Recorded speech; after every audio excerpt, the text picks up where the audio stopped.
Alright, so today we're going to be reviewing Unit 1. So we're doing the Unit 1 summary for our notes. This covers everything we've learned in Unit 1. First thing we learned to do was classify by degree and number of terms. Then we simplified, which was adding, subtracting, and multiplying polynomials. And the last thing that we've been working on is factoring those polynomials. So, let's start out by remembering how we classify by degree and number of terms. So, if I'm going to classify by degree, then I'm going to write myself a note. I'm going to look at the highest exponent. Okay? So I'm going to look at the highest exponent. If the highest exponent is 0, meaning you don't have an x at all, what do we classify that as? Constant, that's right. Okay? If your highest exponent is a 1, what do we call that? Linear. What about if your highest exponent is a 2? Quadratic. You can say it faster than I write it. Alright, what about 3? Cubic. 4 is quartic. 4 and 5 are the ones we usually have a little trouble remembering. 5 is quintic. And then anything 6 or greater, we call that the nth degree. But we don't put n. If it's 6, you put 6th, 7th, 8th, 9th, 10th. So those are the names for classifying by degree. But then you'll have to also classify by terms, and these are the ones that all end in nomial. So in order to figure out how many terms you've got, guess what you got to do? You've got to count the terms. If you count the terms and you realize there's only one term, what do you call that? Monomial. If you count the terms and realize there's 2, what's that? Binomial. 3 would be a trinomial. And what if it's 4 or more? Simply a polynomial. Alright, so let's classify some of these. So when I look at number 1, I'm going to classify by degree, so I'll look for the highest exponent. So my exponents are 2 and 4. 4 is the highest. So if it's 4 is your highest exponent, what do we call that? That is a quartic. So you've got this organizer right there. Now, I'm going to count the number of terms. There are 1, 2 terms, so what do we call that? Binomial. Now, just because it's a little easier, I'm going to do number 4. That way I can scoot the paper over. Alright, so for number 4, I'm going to classify by degree, so I'm looking at the highest exponent. That's the highest exponent. If the highest exponent is 2, what do I call that? It's a quadratic. There are 1, 2, 3 terms, so when there's 3 terms, we classify that as a trinomial. Alright, so let's try number 2. So I'm looking for my highest exponent. Notice I said highest exponent, not the first exponent. The highest exponent is a 3. So when your degree is a 3, what do you call that? Cubic. And to figure out how to classify by the number of terms, you count 1, 2, 3 terms, which makes this a trinomial. Alright, so I'm going to look at number 5 next. I'm going to look at number 5, and I'm looking for the degree, which is the highest exponent. So my highest exponent is a 9. So anything that is greater than 6, we would do the 9th degree. And you count 1, 2, 3, 4, 5 polynomials, 5 terms. Anything 4 or greater is called a polynomial. Alright, let's do 3 and 6. So when I look at number 3, I'm looking for the degree. There is no exponent, at least not one I see. So what exponent is technically right there? That is a 1. And so because that's there, that's a linear. Linear is just x to the first power, or just x. It is only 1 term, so what do you call that?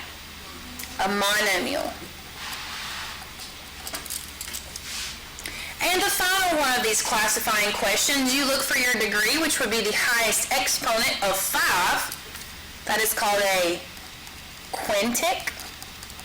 There are 1, 2, 3, 4, 5 different terms, so we call that a polynomial. So when you're classifying, what you have to remember is if you're classifying by degree, you're looking at the highest exponent.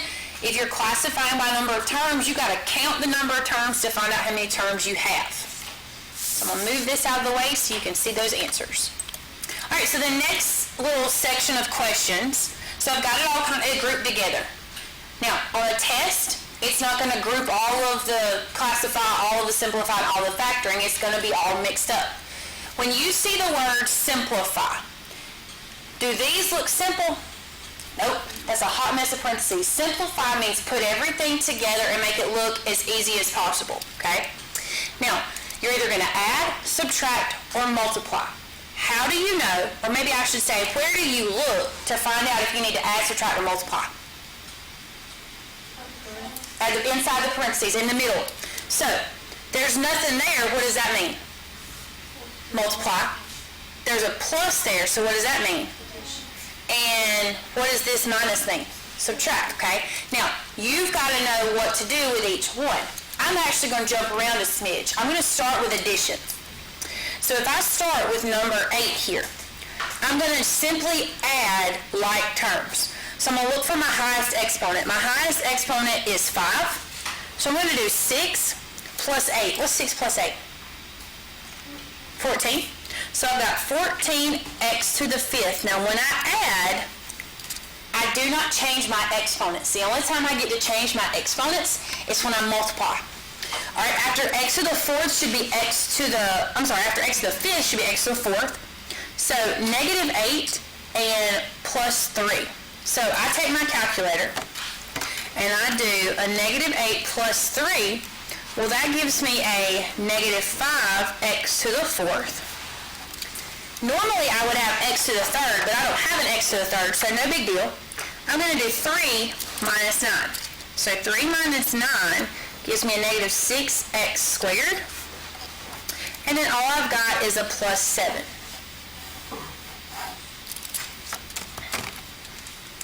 So I simply add like terms, just combining like terms. All right, so now I'm going to jump to number 9. I want to do a subtract. Because what do I do with the minus the subtraction sign? I'm going to distribute to every term in the second parentheses. That's really like having a negative 1. So you bring down 4x squared minus 5x to the 3rd plus 8x. A negative times a positive is a negative 5x. A negative times a positive is a negative 8x squared. And a negative times a negative becomes a positive 3x to the 3rd. Let me zoom in a little bit for y'all. All right. Now that I distributed my negative, I'm just adding like terms, which means add and subtract the coefficients, leave the variables alone. So my x squared is 4 minus 8. That would be negative 4x squared. Ooh, what did I forget? What's technically should go in the front? I didn't see my x to the 3rds. I didn't start out looking for the highest. I should have done that. Let me fix that now. So negative 5 and positive 3, that's going to be a negative 2x to the 3rd minus 4x squared. So x thirds go away. Now I need my x's. 8 minus 5 would be 3x. So you have to remember you distribute that negative to each of those. Alright, so I did add, I did subtract. Now I'm going to jump back around up to number 7 to multiply. Okay? Other than the fact that I just told you I was going to multiply, how would I know I'm supposed to multiply? There's nothing between them, which means multiply. When you multiply, you use the distributive property. You do 3x times 5x to give you 15x squared. You use 3x times 4 to give you 12x. Now distribute the negative 8. Negative 8 times 5 gives you negative 40x. Negative 8 times 4 gives you negative 32. Now, I'm going to add like terms. So I get 15x squared. What is 12 minus 40? Well, let's say that I'm kind of tired and I don't feel like thinking too hard, or maybe I'm just not really good with my negatives, because I'll be honest, negatives, they make me nervous. I'm afraid I'm going to mess up, and even though I know what to do, a lot of times I mess up because I psych myself out. So 12 minus 40 is a negative 28x minus the 32. All right, so I'm going to look at 10. Is number 10 add, subtract, or multiply? Multiply, because I don't see anything in between. So I'm going to distribute the x. When I multiply, I add their exponents, okay? So x times 2x squared becomes 2x to the third. X times 5x becomes 5x squared. And x times a negative 3 becomes negative 3x. So now I got to go back and I got to distribute this 6. 6 times 2x squared, 6 times 2 is 12, and all I've got is x squared. 6 times 5x is 30x, and 6 times negative 3 is a negative 18. Once I distribute, it's just an addition problem. Add like terms. So let me look for the highest exponent real quick. The highest exponent I've got is 2x to the third. Now, I personally like to mark it out when I use it. I don't scribble it out so much that I can't see what it was, just in case I get something wrong. So I got 5x squared plus 12. So 5 plus 12 is 17 x squared. All right. Now, negative 3 plus 30. That's like 30 minus 3, which is 27 x's. And then bring down 18 because it didn't have any like terms.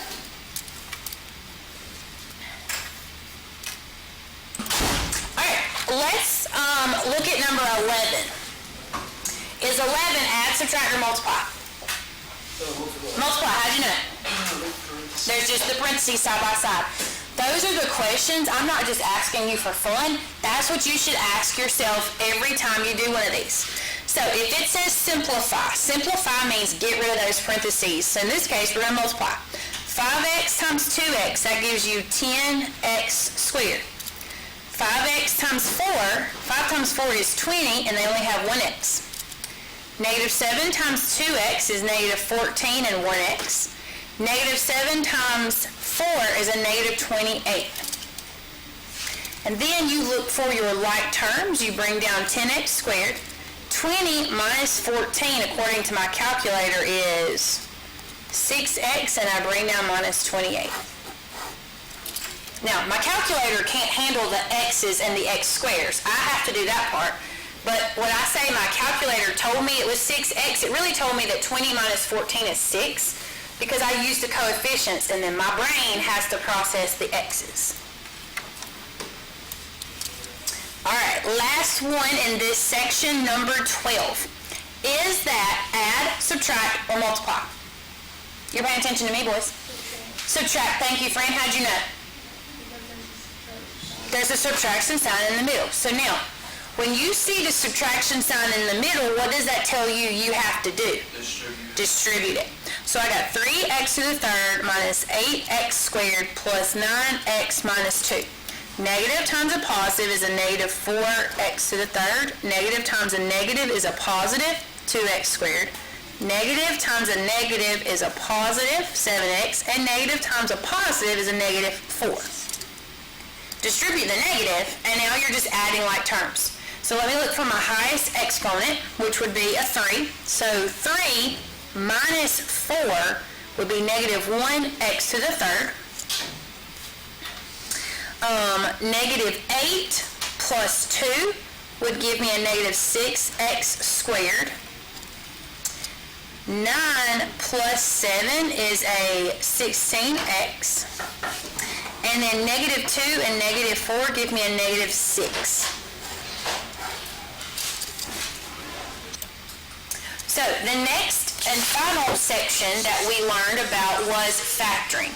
So when we factored, if you remember, we used our factoring flowchart. So here's my factoring flowchart. The very first thing you do is you look for a GCF. So if you have a greatest common factor among every one of the terms, you take that out. If you do, great. If you don't, keep going. So then you said, am I looking at 2, 3, or 4 terms? If it's 2 terms, you check to see, is it a difference of 2 squares? To be a difference, it has to be subtract, and these have to be perfect squares. If it is, you'll have 2 parentheses. 1 parentheses will have a plus, 1 will have a minus. So this parentheses would be a plus and a minus because that is a difference of 2 perfect squares. Now, what times itself gives you x squared? X times x. What times itself gives you 64? 8 and 8. If you weren't sure, you take your calculator and you do square root, it helps if you can see it, of 64. If it's a whole number, it's a perfect square. If I did the square root of 63, it's not a whole number, that's not a perfect square. Okay? And then we had 3 terms. If it's 3 terms and a is 1, you're going to multiply to get the last, add to get the middle. If a is not 1, then you're going to slide, divide, and bottoms up. If there are 4 terms, you will group the first 2 together and look for their greatest common factor. Group the last 2 together, find their greatest common factor, and what you should notice is you should be left with a parentheses that is the same. All right, so let's look at this first one. Follow our flow chart. So here you got your flow chart. Is there a greatest common factor between all 3 of these terms? Nope. These 2 can take out an x, but 36 can't. These 2 could divide by 9, but 1 can't. So I move on. Does number 13 have 2, 3, or 4 terms? 3. Is your a equal to 1 or not equal to 1? Equal to 1. So you ask yourself, what 2 numbers do I multiply to get negative 36 and add to get 9? So I'm going to use my calculator to help me get the factors of 36. Okay? Got to move some lights around here. All right. So I go to table. I do 36 divided by my x. Started at 1, step by 1. Let it automatically give you everything that you need. So 36 divided by 1 gives you 1 and 36 are factors, 2 and 18, 3 and 12. I'm going to keep going and writing down whole number factors until they repeat. So there's my repeat. Now, you have to figure out the signs. If your C is negative, that means you have 1 of each. 1 is positive, 1 is negative. Your B is the sign of the bigger numbers. If you've got 1 of each and you want to end up with extra positives, you've got to start out with positives being bigger so the little numbers are negative. Now, what did you tell me x squared breaks down into? X times x. Alright, so I'm going to look at these options. Let's see what adds to be 9. Well, 6 minus 6 is 0, and 9 minus 4 is 5, and 12 minus 3 is 9. Minus 3 plus 12. All I was doing was factoring when a was 1, so I'm done. Alright, let's look at number 14. So the first thing I'm going to do with these 2 is look for our greatest common factor. So I'm thinking about what divides 49. 49 only divides by 49 and 7, and 36 doesn't divide by either of those, so no big deal. So, did I have a greatest common factor? Nope. How many terms do I have? Got 2 terms, so I'm looking for, is this a difference of 2 squares? Is that a subtract? Yep. Is 36 a perfect square? Well, let's pretend like I don't know. So the square root of 36 is a whole number, so it's perfect. The square root of 49 is perfect. So this is a difference of 2 squares. Tell me what you know about the parentheses when there's a difference of 2 squares. One's a plus, one's a minus. Now, these 2 in the front have to be the same, and they have to multiply to give you 36x squared. So what is the square root of 36? 6x times 6x gives you 36x squared. These 2 in the back have to be the same, and they have to multiply to give you 49. What's that going to be? 7 and 7. That's as much as you can do for that difference of two squares. All right, so let's look at the back. We got 6 more factoring problems. All right, start at the top of your flow chart. Does number 15 have a greatest common factor? No. Okay, 5 is prime, it won't divide everything else. There are 3 terms. Of your 3 terms, is your A equal to 1 or not equal to 1? Is 5 a 1? No, it's not equal. So you're going to either guess and check, which we usually don't do, or we're going to slide, divide, and bottoms up. Now, make sure, if you slide, you have to divide and bottoms up. You have to finish the method. So, because I need to make sure I finish the method, I'm going to write SDB for slide, divide, bottoms up. When I say slide, what do I mean for you to do? Take the 5 in, slide it and times it by -6. So I got x squared minus 7x. What is 5 times -6? -30. So I did slide. The whole purpose here is for me to factor, which means I break it up into lots of different things multiplied together, so lots of parentheses. I know x squared is going to be x and x. Now, I ask myself, what 2 numbers multiply to give me -30, but also add to give me -7? So, I used my calculator to get my factors. I can do 1 and 30, 2 and 15, 3 and 10, or 5 and 6. Now, you're going to multiply to get a negative. So that means you need alternate signs. You need one positive, one negative. But when you add that positive and that negative, you end up with extra negatives. So you started with extra negatives. You started with more negatives than positives. So look at my options. This gives me -29, not -7. These two give me -13. These two give me -7. So a +3 and a -10. Now, what I notice every year when I give a quiz on this is people will say, "Oh, I factored, I'm done." You're not done, because what method are you doing? Slide, divide, and bottoms up. You made this 5 times bigger, so you've got to divide by 5 and return it back to normal size. I actually need you to simplify these fractions, okay? So if you're not sure, 3 over 5 simplifies to stay 3 over 5. And a -10 over 5 becomes a -2. We did slide, we did divide, now I need to bottoms up. I'm going to take the bottom of the fraction up in front to give me 5x plus 3. There is no bottom to worry about because it's a 1. So there is my answer. All right, let's look at number 16. As always, start at the very top of your flow chart asking yourself, do you have a greatest common factor among all 4 terms? Nope, these have an x, but 12 doesn't. These divide by 2, but 3 doesn't. So, how many terms do you have? You've got 4 terms, and if you've got 4 terms, you're going to factor by grouping. That's where you take the first 2 and the last 2. Now you're going to factor out the GCF of each of these individual parentheses. I'm going to cover this parentheses up for a minute because it doesn't impact this one.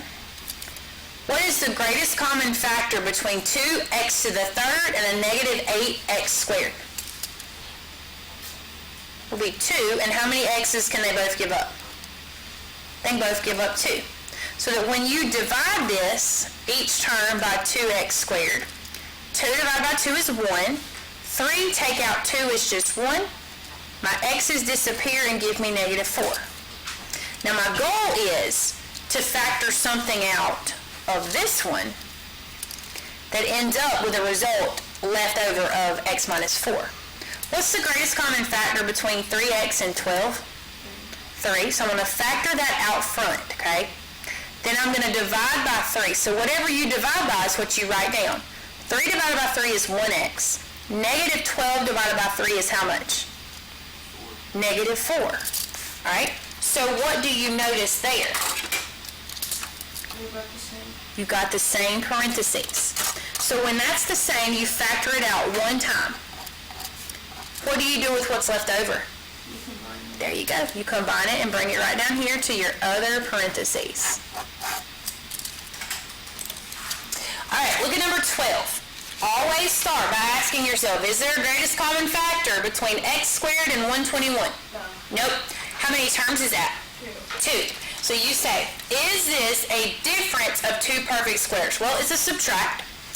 X squared is perfect because, or x times x gives you x squared. Now, 121 I'm not sure about. So the square root of 121 is a whole number 11. So that is a difference of two squares. So as soon as I realize it's a difference of two squares, I have two parentheses. One gets a plus and one gets a minus. X times x gives you x squared. What times itself gives you 121? 11 times 11. Can you show me your calculator again? Oh, with my square root? That's what I put in the parentheses whenever. I don't do whatever two numbers I just do. Gotcha. So that, now, the first one busts up into the first spot of the parentheses. The second one square roots, and that becomes the second spot. All right, let's look at number 18. All right, first thing we're always going to start out looking for is a greatest common factor, okay? Do 4, 32, and 60 all divide by something that is the same? They all divide by 4. A lot of people will say 2, but start out with what's the biggest thing that divides 4. 4 divides by 4, okay? Negative 32 divides by 4, and a 60 divides by 4. So my greatest common factor is 4. Now listen carefully to my question. Can I also take out an x? Why not? Because 60 doesn't have an x. That's exactly right, my friend. So I just take out a 4. That means either in your head or physically on your paper, you're going to divide by 4. So 4 divided by 4 is x squared. Negative 32 divided by 4 is a negative 8, and it has an x. And 60 divided by 4, that's a 15. All right. 4 is part of your final answer, okay?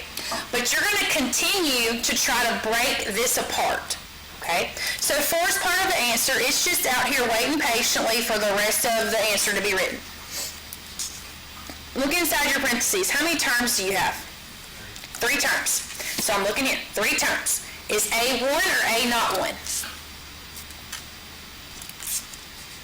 A is 1. And so you ask yourself, well, 2 numbers multiply to give me a positive 15, but also add to give me a negative 8. Now, some of you see it immediately, like you're just really good with numbers, and you're like, ooh, that's it. Some of us, notice I said us, need to write it out. So, to get my factors of 15, I usually use my calculator, but this one's pretty easy because I know it's just 1 and 15 and 3 and 5. I've got to multiply to get a positive 15. So either got to both be positive or both negative. But if I'm going to add, and they be negative, they got to both be negative. So x squared is going to break into x and x. Negative 1 and negative 15 is negative 16. But negative 3 and negative 5 add to give you negative 8. All right, let's move on to 19. So I look at number 19. And I need to first look and see if I have a greatest common factor. So I'm going to use 15 because I'm most familiar with 15. Will 20 divide by 15? No. So 15 also divides by 5. 20 divides by 5. Does 28 divide by 5? No. 15 divides by 3. Does 20 divide by 3? No. And 1 is useless when we're looking for a greatest common factor. Do they all have x's they can give up? Nope. So don't have a greatest common factor. Okay, no harm, no foul. Do you have 2, 3, or 4 terms? 4. When you have 4, how are you going to factor? Grouping, and it tells you group the first 2, the last 2, factor out the GCF from each, and then factor out that binomial. So, first 2, last 2. Now, ignore that guy for a second. What is the greatest common factor between 20 and 28? 4. How many x's can you give up? 2, because they both have 2. So, divide both of these by 4x squared. If it helps you to physically write divide by 4x squared, do it. If you don't need it, don't do it. So 20 divided by 4 is 5. X to the third, take out 2 gives you 1. Negative 28 divided by 4 is negative 7. Your x's disappeared, okay? My goal is that whatever I take out of here, it leaves me with 5x minus 7, okay? What is the greatest common factor between 15x and 21? 3. So then when I divide both of these by 3, what is 15x divided by 3? 5x. What is negative 21 divided by 3? Negative 7. So when it says factor out the binomial, it's talking about this binomial that's the same. That factors one time out front, which then leaves you with 4x squared plus 3. Now, you would have to check to see if this is a difference of two squares. Is it a difference as in a subtraction? Nope. So it's definitely not going to do nothing else. All right, so number 20. The first thing you're going to do is you're going to look for a greatest common factor. I would look at 5. 5 is a prime number, so it only divides by 5. Do 4 and 12 divide by 5? Nope, so I don't have a greatest common factor. No big deal. You got 3 terms. Is your A equal to 1 or not equal to 1? It is not equal to 1, so you are going to slide, divide, and bottoms up. You're going to slide this first term over here. I'm going to write slide, divide, bottoms up so I don't forget. So I get x squared minus 4x. Negative 5 times a 12 is negative 70 or 60? Let me check. My brain's not braining. 12 times 5 would be negative 60. We were close. I did slide. The whole goal here is to factor, which means bust it up into parentheses that are multiplied to each other. Now, x squared becomes x times x. Now you have a trinomial where a is 1, and you ask yourself, what are two numbers that multiply to give you negative 60 and add to give you negative 4? Now, I'm afraid I'll forget some factors of 60. So I'm going to go to my table, do 60 divided by x, started at 1.